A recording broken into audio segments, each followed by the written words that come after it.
Hello everybody and welcome. In this video I'm going to answer the question: is the application for your speaker SOUNDCORE Motion 300 available on your iPhone?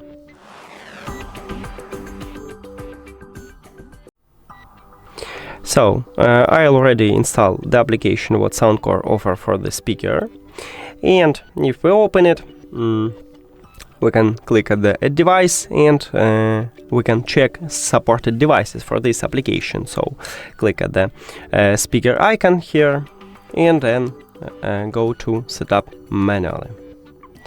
Now we need to find our model in the speakers. So this model is Motion 300, and firstly we need to find this series, and right here we have Motion. Click on it. And right here we have Motion 300, this is our model, and my short answer is yes, it's available on your iPhone. That's it.